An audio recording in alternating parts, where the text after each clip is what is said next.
Is that any good, Mel? That's our Christmas theme intro. No good? All right. Well, welcome back to episode 8. It's the Christmas episode of Talking Couch Potatoes. I get very excited at Christmas. Ugh, I'm a Scrooge. I'm a Grinch. Really? You just ask my kids. Yep. But anyway, welcome. Happy Christmas to everyone. Happy holidays. Happy holidays. Welcome back, Mel, as well. I missed you. I had a lovely time, though. Gemma stepped in for you. I know. It was great, Gems. Thank you so much. And Alan. Thanks, Alan. Thanks, Al. For your help. Al was saying that he probably liked that intro better because when we do our normal intro with Georgia singing, his neighbour's dogs went nuts last time, apparently. Sorry, Alan. No trigger warning. We have a great episode today, by the way. As always, we get the best guests on Talking Couch Potatoes. I'm going to leave it as a little surprise. But let's just say one of my favourite times of Christmas is Christmas Eve. Yes. Let's do our regular segment now. It's shout-outs, updates and promos. What have we got, Mel? Okay, so we have just recently, a few weeks ago, I found out that we have a new Minister for Racing, Minister Papalia. Is this a good thing, Mel? I don't know. Let's wait and see. Yeah, Mr. Papalia has held the portfolio previously. Yep. Right around the time before he left was when some of the biggest changes were implemented, and I guess he had done more than any other previous minister had done. Whether he will want to make further changes, we're uncertain. He has a quite heavy military background, so I don't really know in the scheme of things, quite frankly, how important greyhounds are to him. You know, I think what you live through can determine what you feel empathy for. So, yeah, well, I reckon say that. If you've got a military background, you might have seen a fair bit of suffering and pain.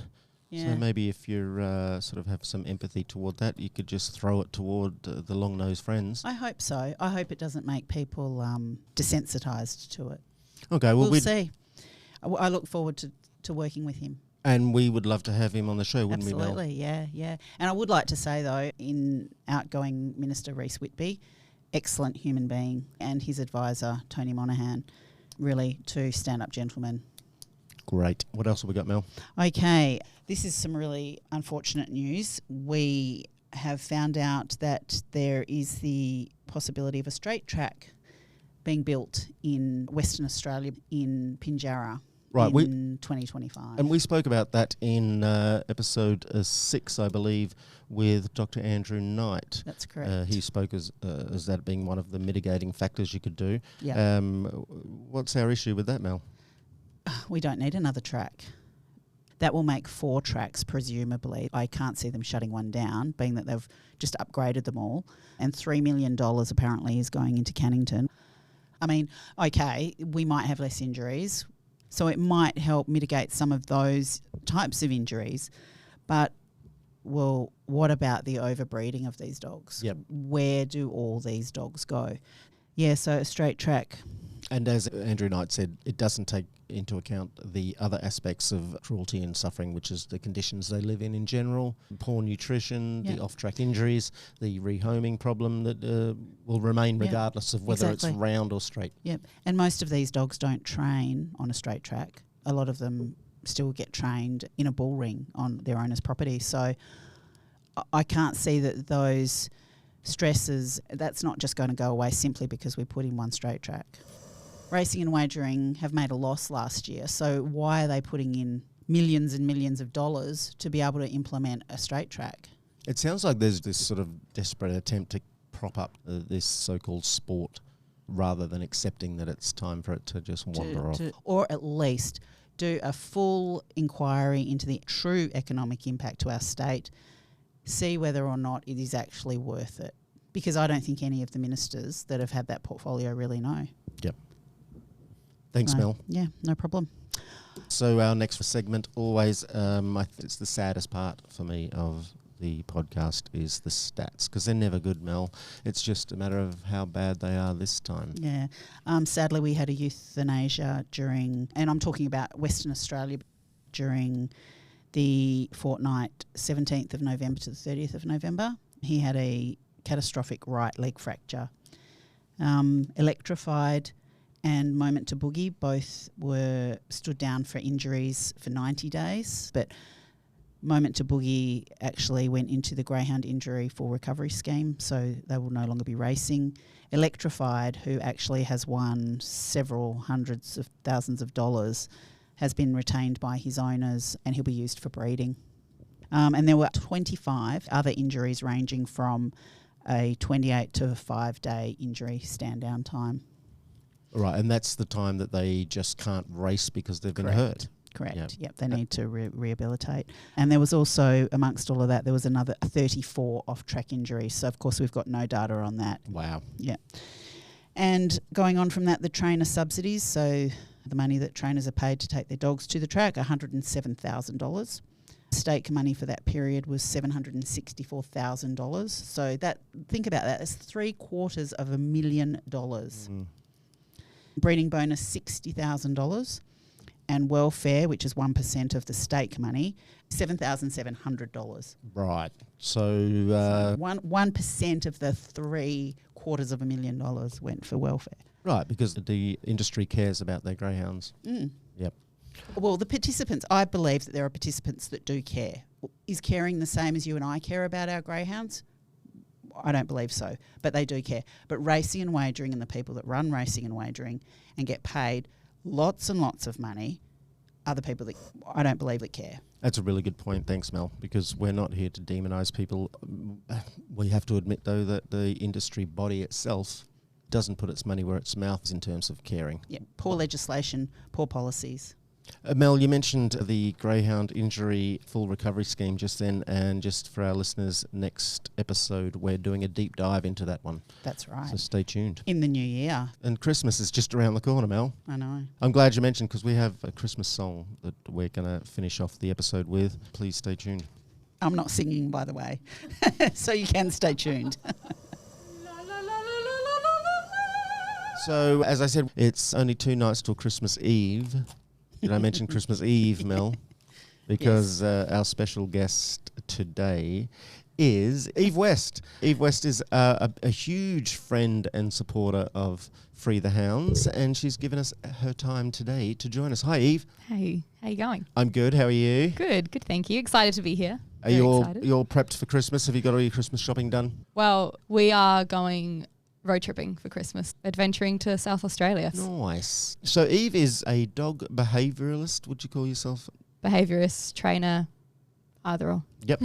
And you have your own company called Tricky Dog Training, which we want to give a shout out to. Yes, thank you. trickydogtraining.com.au if you want to check it out.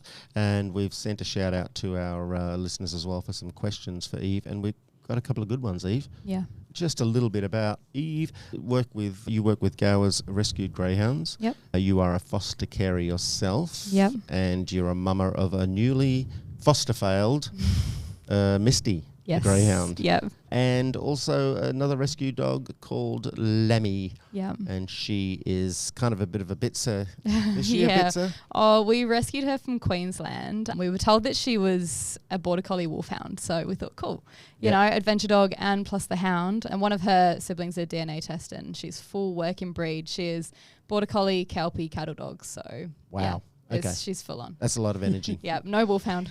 She's so beautiful, though. Yeah, she's a good girl. And this isn't recent for you, is it, Eve? I've heard that one of your first rescues was when you were a child. Stan. Yes, Stan the man. Stan's a lurcher hound, but he was wandering the streets. Yes, so because I'm from England originally, a lurcher is basically something crossed with a hound. So he was Bedlington Terrier mixed with a Whippet.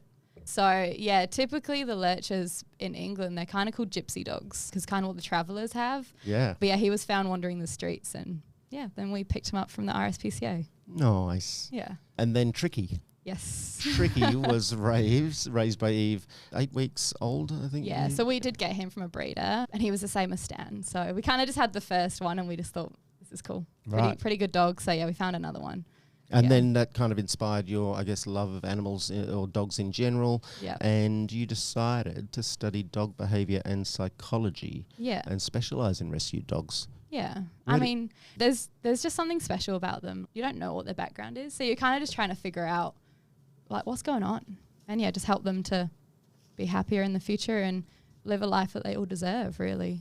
So.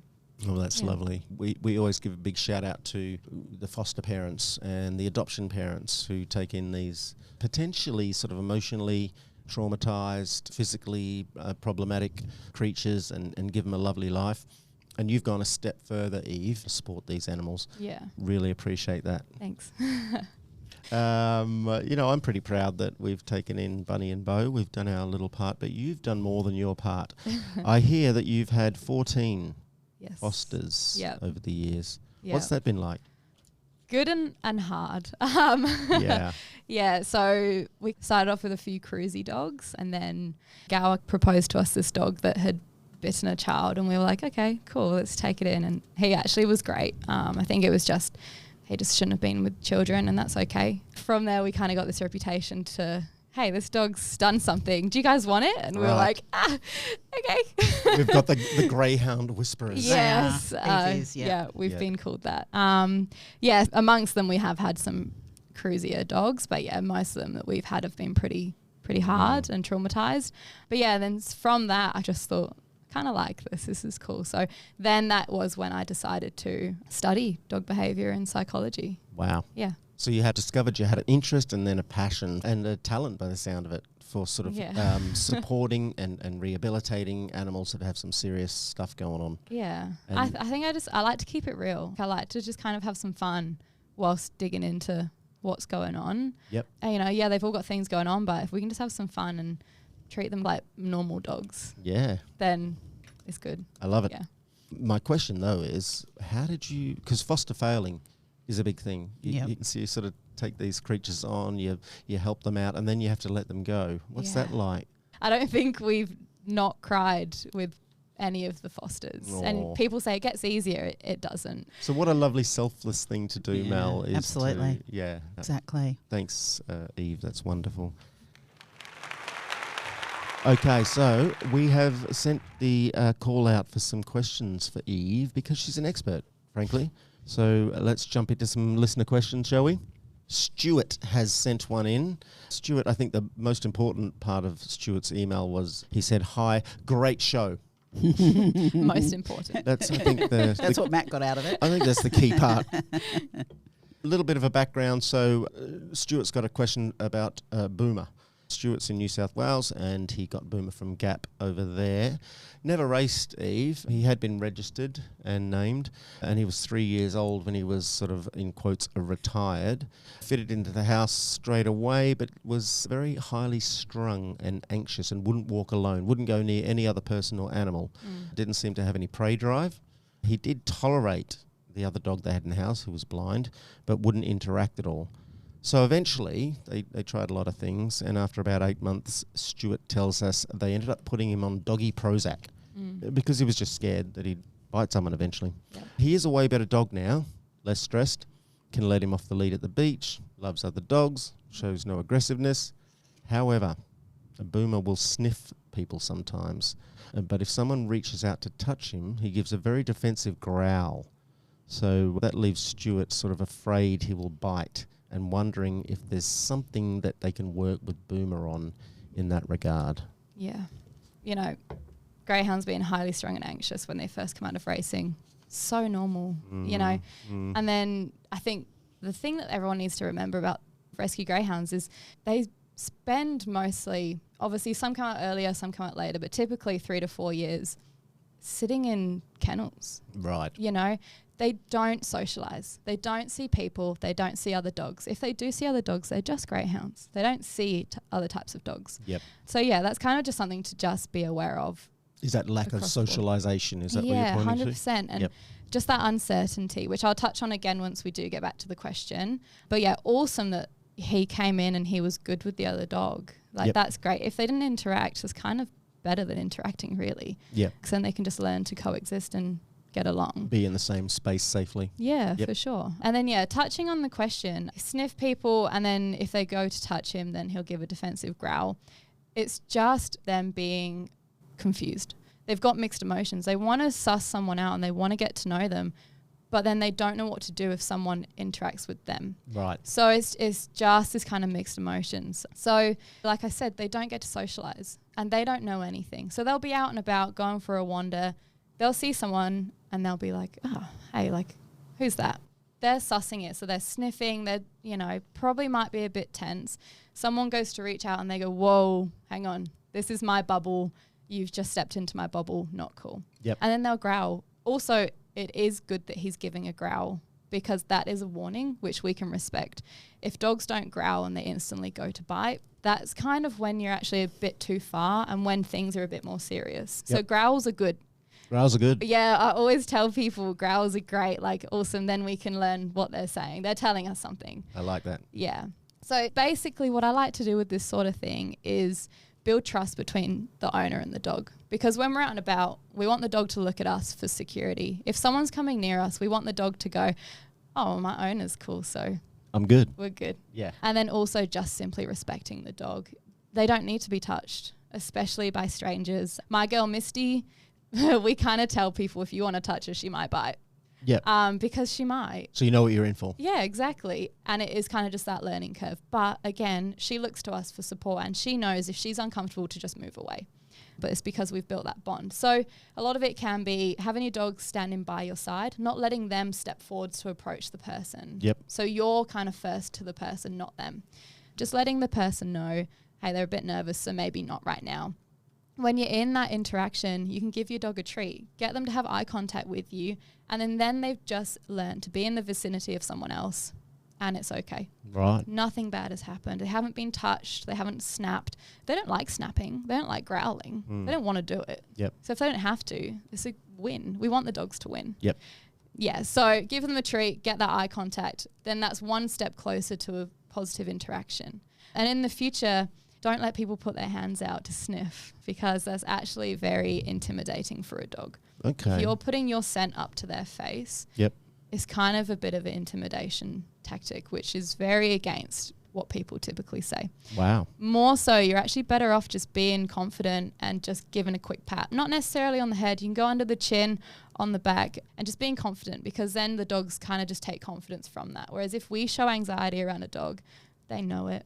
They feel Right. it. They sense it. Yep. But ultimately, just leave the dog alone. Pretty much is always going to be my fallback. Respect the personal space. 100%. Yeah. And it's just learning. That's all it is. Yeah. That sounded... Sorry, Mel. No, and because he's growled, you already know Yeah. he's uncomfortable, so just leave it at that. Yeah, so the warning signs are there that he's uncomfortable with people touching him. So yeah, get Boomer out, have him by your side, give him that bit of security, talk to people in the same vicinity, and give him treats as you're going. Get him to look at you as eye contact. Stuart, eye contact is really great. It's a really good relationship building kind of activity. And then he's just trusting you. And then if a person does reach out to touch him, you can even say to him, it's okay, and then get him to move away. So that you're also teaching him, if he's uncomfortable, just move away. And Yep. hopefully people will respect that. Awesome. Sounds like communication, like eye contact, communicating with the person who's coming up to your dog, Yeah. that sort of level of communication. And also that growls are great. Yeah. Growls are a form of communication, so 100%. let's respect it. Yeah. And I think people have to advocate for their animals, don't they? Yes. Especially with greyhounds that, as Eve said, have been brought up in these different environments to the regular dog. Yep. A lot of the public don't understand that or realise that. Yep. And conversely, they're really excited to meet a greyhound quite often because they hear so much about them now. Yeah. So I think everybody's coming from a good point of view. It's just that, back off a bit, give them some space and, advocate for your dog. It's kind of the same as us. We don't want someone coming up to us and shoving their hand in our face. Yeah, Gemma taught me a while back that I've got to stop going up and sniffing people. She said it's just not what people like. How's that going for you? I still sniff. It's, it'll take a while. I probably need a Yeah. behaviouralist to help me That's out. okay. Just get Gemma to advocate for you. Yeah, Just advocate a bit of for eye you. contact. Get some treats. Yeah. I did have a little follow-up, Eve, on that one. Stuart mentioned that he had been registered and named but never raced. Yeah. Is there a contrast between the dogs you've worked with that had raced quite a bit and those who hadn't raced at all?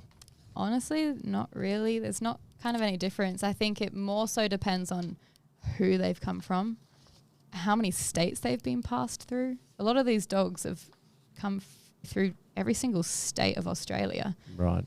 And it's shocking. So lack of consistency. 100%. Because I'm working with one at the moment who's about 2, and she's been in foster for 8-9 months now, and she's terrified. She still won't leave the corner of the house. She still won't go walking. She's still toilets inside because she can't go outside. But she's so young, and she was 1.5 when she got rescued.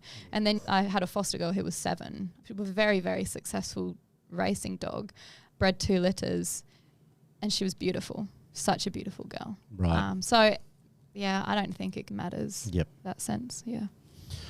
Okay, I think that was really informative for me, actually. There was a couple of things I learnt there that I didn't realise, so this is great. I was just wondering, Stuart had his boy Boomer Yeah. on some medication. Yep. Would he need to continue on those once it was under control, do you think? If they started to learn these behaviours and become better and more confident, would you wean them off? Yeah, obviously I'm not a vet or a veterinary behaviourist, but just from personal experience and the way I like to look at it, I think medication should be short term. Yeah. If needed, I think it should be, okay, we're going to do this to bring, the hormones down, stabilize them, so we can put some techniques in place, so we can retrain your brain on what's going on. And then, I would really like to wean dogs off. I've done it with 2 of my greyhounds, Bo and Misty, both of them on a lot of meds. Yeah. And I think as well, I like to look at greyhounds a little bit differently than other dogs. They have reasons to be anxious. They've come from such traumatic backgrounds, and it isn't necessarily going to be something they have forever. But I think a lot of people kind of go, okay, well, they have anxiety. That's that. No, it's not. We can 100% change that. We're just changing what we're doing with them. They come to you fresh from racing, fresh from not knowing people, dogs, being pulled around, loud noises, all these sorts of things.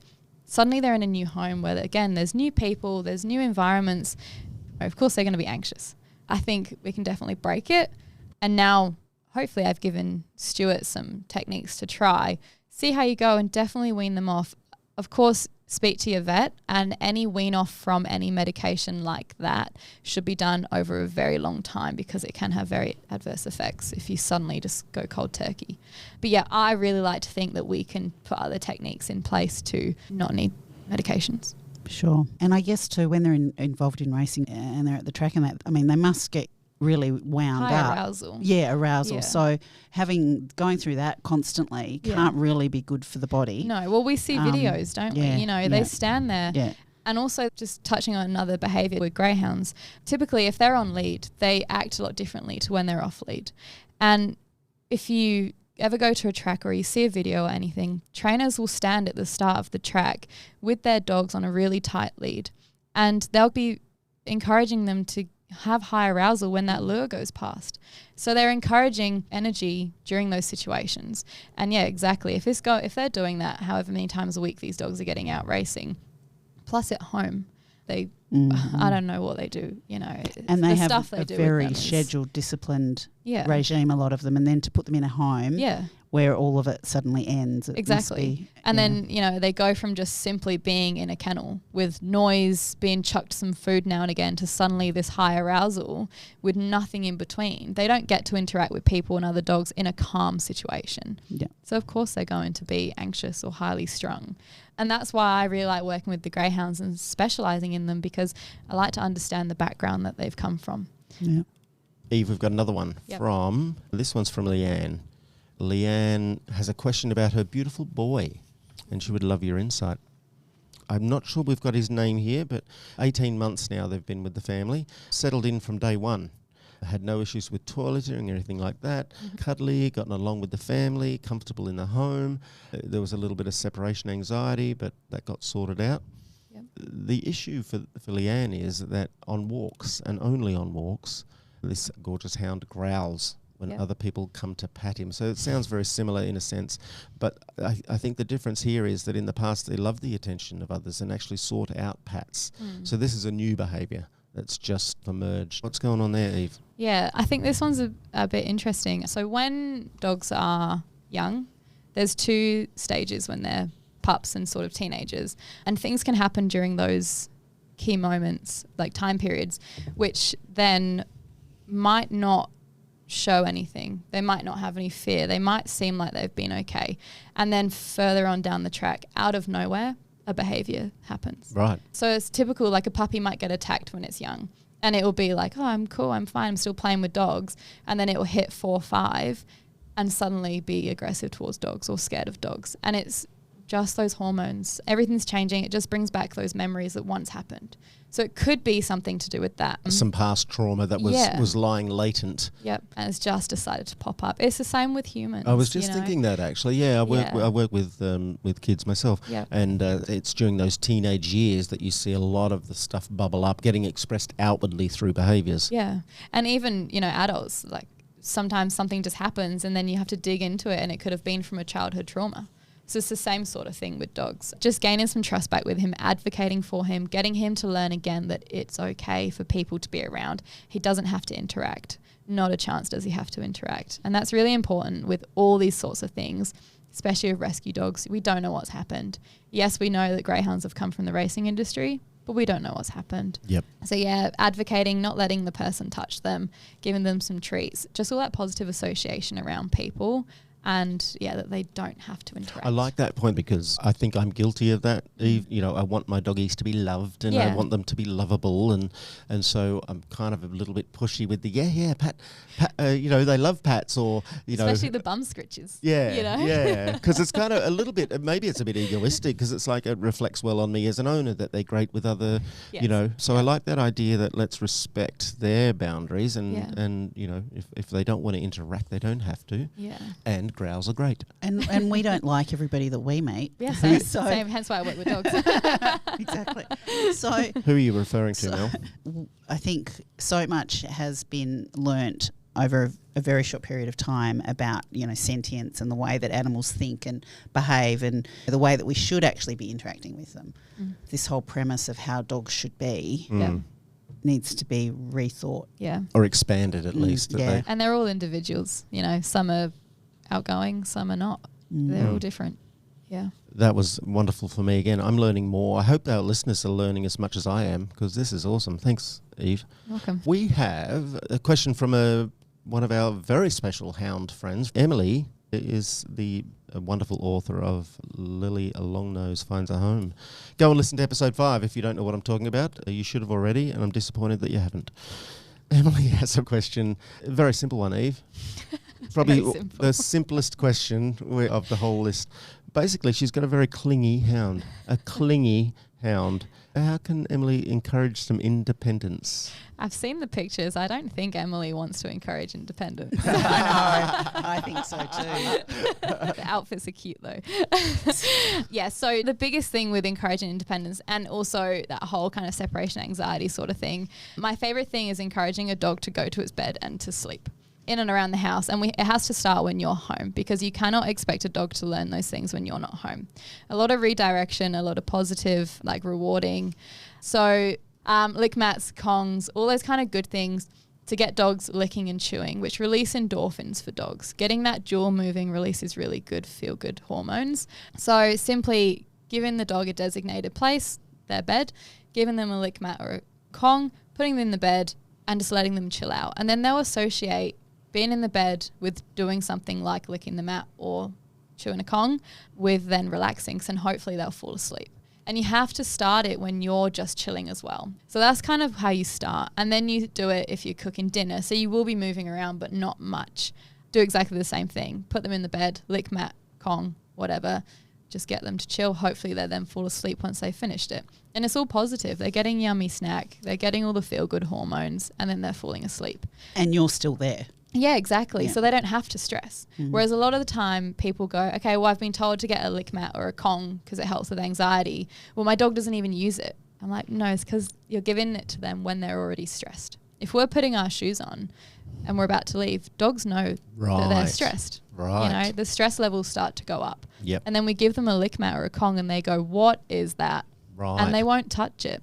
So you have to teach them what it means, what it feels, and what to do with it whilst you're around, and then build on that in different environments. If you're going to go have a shower, put them in a separate room, like the lounge or something, with the lick mat. So that's kind of the next progression. and then you do it as you're going outside of the house.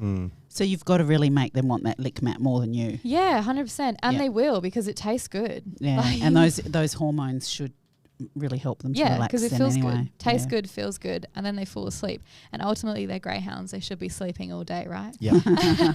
Yeah. Yeah, just carrying on with that throughout the day. If they're starting to get restless or following you around, you can also put them in the bed, throw them a treat from a distance so they don't have to get up. So you don't have to have hand to mouth contact. You're throwing a treat whilst they're still relaxing in the bed. So you're still rewarding them being independent, even though you're supporting it. But we have to support it because we have to teach them what to do.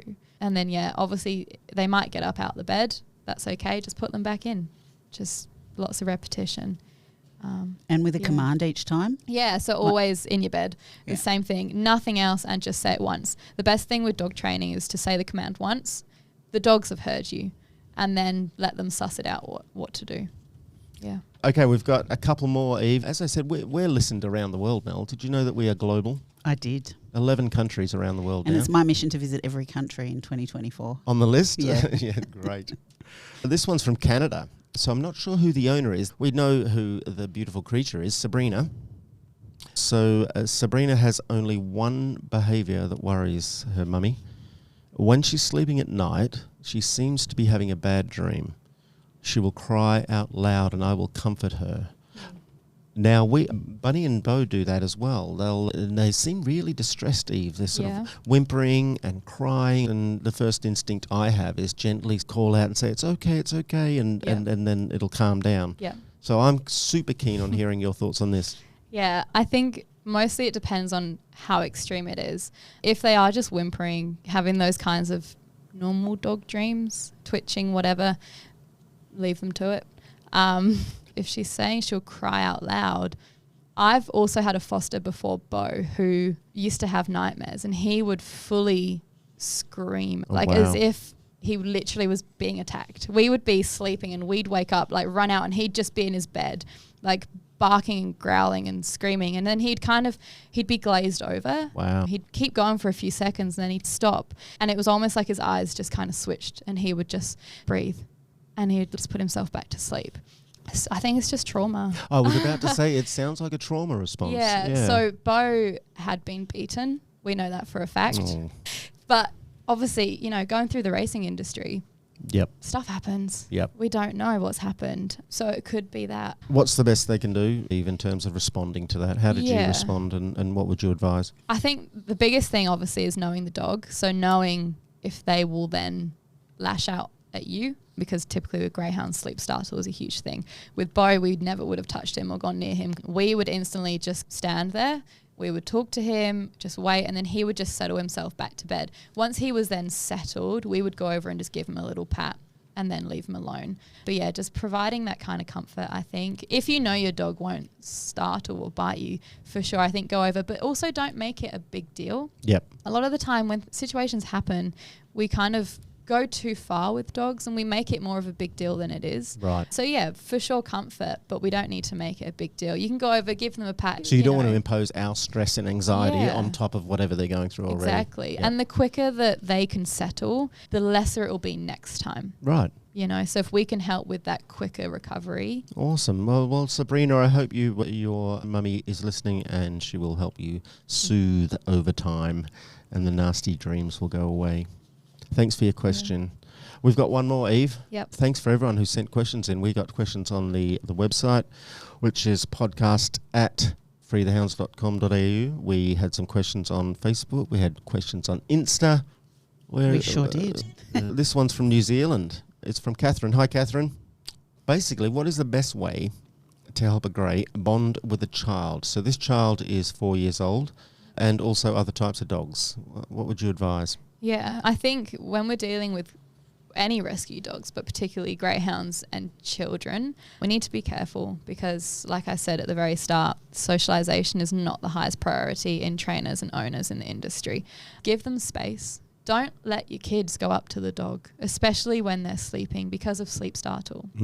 quite a few of the cases I've dealt with, it has been that the dog has been asleep and the kids have fell on them or ran past or gone to pat them and they've bitten. And I'm like, well, of course, they're a greyhound. They have sleep startle. But yeah, so biggest one, give them space. And it's the same with introducing other dogs. We don't want any direct interaction to begin with. They need to learn away from each other that they can respect each other. It works both ways. If the kid respects the dog will respect the kid. Yep. Same with adults, same with dogs. So yeah, we get them used to being in the same like vicinity of each other, get them used to passing each other to begin with.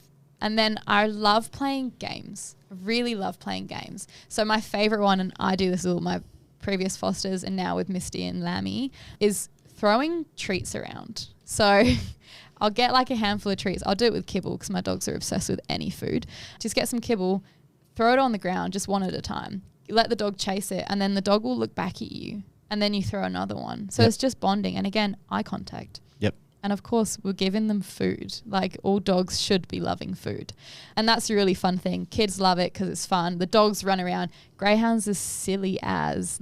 Misty turns into a puppy. She's like 5.5. And as soon as we play this, she's like snorting and her feet are going everywhere and her tail's going nuts. And like I'm giggling like I'm 6 years old. Like it's so much fun. So yeah, just a good bit of bonding. I also like to do hands-off rewarding. So if the dog's in the bed, just get the kid to just like throw a treat to them and the dogs are like, you're kind of cool. Right. And then out walking, you can obviously get your child to help you hold the lead. Just all those kinds of things that help to bond. But definitely the biggest thing is no direct contact. Okay. Because as soon as we push a dog, especially greyhounds, they're super sensitive. As soon as we push them to do something they don't want to do, they don't forget that. Right. They really don't. So we want everything to be positive from the get-go. It sounds a thread through everything, Eve, that I've heard is a sense of maybe being a little more patient, taking a little more time, and not demanding that your dog behaves in certain ways, but actually creating a safe space of protection and respect. Well, it's because it's something they've never had. Yep. If someone wants to move them, they'll come and grab them. If someone wants them to do something, they'll shove them in somewhere to do it. Right. They don't have respect given to them. So they don't know what these new people are going to do to them, especially children they've never seen before who also make squeaky noises and everything. I've also had another foster who was once playing, really beautiful dog. Honestly, he did not have a bad bone in his body. But the kids were playing, they were screaming, they were wrestling on the ground and he just got involved and he bit one of them on the head. It's just because he got overstimulated. So again, just kind of keeping them apart and the kids knowing that, hey, we kind of need to be a bit calm around the dogs. And then also if things like that do happen, just kind of look at the situation and go, did the dog attack or did the dog just get excited? Obviously, if it's bad, it needs to be dealt with, but we do just need to give them a break sometimes and see why it happened. Yeah. I like that idea that what you're trying to sort of, I think, let us know is that the relationship with our companions is a two-way street. 100%. Yeah, what we give and what we create will sort of get back. And just lots of fun. Like they love having fun because they've never had it. I like to tell people that once they like adopt or foster a greyhound, they're technically getting an adult puppy. Yeah. Because they are just clean sheets, basically. Yeah, they come with trauma, but they don't know anything about living in a home. And as soon as you start playing with them, giving them treats, letting them on the couch, all those sorts of things, taking them for walks. Yeah. Oh my goodness. You get it back tenfold. Yeah. And they're just like puppies. And they do these silly things and they bite themselves and they make these like gruff noises at you. Like Misty's favorite thing, she'll lay on the couch and she'll stare at us and she'll like, and then she'll just start like biting herself and then she'll like start shouting at us and it's time to have some fun. Yeah, fun. My boy Bo, he has this thing where he has his favourite toy, the piggy, and he throws it up in the air and catches it himself. Yeah. And then he'll look at us as if like, did you see what I just did? I just threw it to myself and I just caught it, Dad. And I'm like, well done, boy. It's good. And then Bunny likes to wrestle with me. We have wrestles, like where we nibble each other's necks and everything. It's lovely. Love that. Yeah. It's like puppy play. Yeah. Because they never had that. Yeah. It's great. Because I'm like just an adult puppy myself, really. This was wonderful. What do you think, Mel? Great. Always a pleasure to talk to Eve. I think I've learnt more in this podcast than I have really about sort of anything. About anything in my entire life. Thank you so much, Eve, for being with us. That was awesome. Thank you for having me. We'd love to have you again sometime. Maybe do you it. could be our regular, regular contributor Let's do for it. because it's going to be an ongoing issue. We know that. This is the story of greyhounds for a little while longer. Is that they're going to need some extra support and some extra understanding. So the more people we have who understand how to understand them, the better we can do. Yeah. If you want to know more or you want Eve's help, you can go to trickydogtraining.com.au. That's it for this one. We're going to be back after Christmas, so happy holidays to everyone. We do have a special ending to this podcast, which is a little song I've written just for the hounds. It's a Christmas song for the hounds. It's not for the people. It's for the hounds. I know. So it's a little sad, I guess, Mel, but I do get a little sad for the hounds, but it's also hopeful because one day I see a future where this unsustainable, inhumane sport, as they call it, will no longer exist, and the hounds will just get to be happy little hounds. As Lily Longnose's friend Hannah said, they'll just lie on the couch and fart with their legs in the air. That's what I want them to do. So hang around for that. We're going to finish with that one. Join us next time where we have another interesting episode, a discussion around the greyhound injury full recovery scheme. In the new year. In the new year. We're going to have a Yeah. little break. So yeah, we're going to see you back in late January. Have a lovely holiday to everyone. Yeah, look after each other, look after your hounds, but always keep in mind that we need to get together to release the hounds.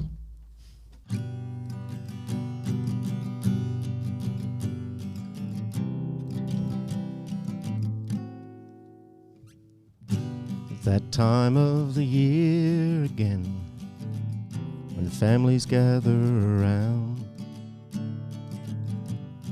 But let's lend an ear, my friends, to those who don't make a sound. 'Cause Christmas hasn't come for them yet, our long-nosed friends.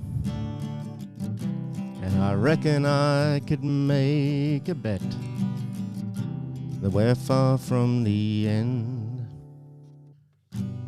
So as you unwrap your presents from under the tree, there's one gift that they'll be missing, the chance to run free. Release the hounds.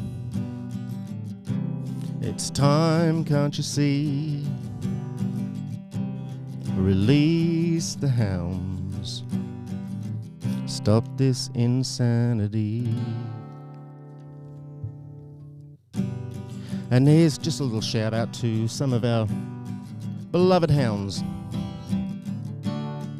We've got Misty and Georgia, our singing hound. Lily Longnose, Anna and Gina. Indy, Gypsy, Blue. Skippy, Logan, Flossie and Ellie. Bruce and Tinker, Bonnie and Snagger, Paddy and Nuki, Manny and Lily, Dusty Rose, Hermes, Darcy and Xavier. And for the Canadrome survivors, Albie, Faith, Grace, Lily, and Hope.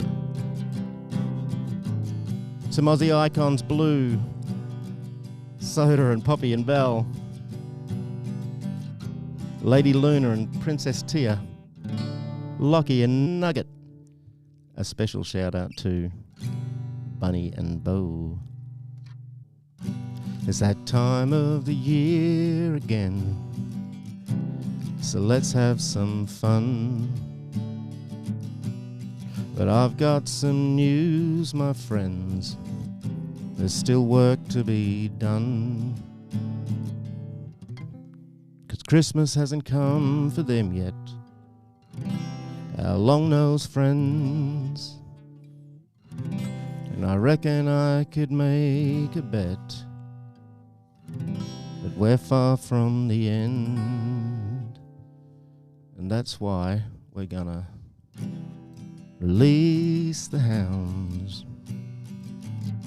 Will you just wait and see? We're gonna release the hounds. then we'll watch them run free. Happy Christmas.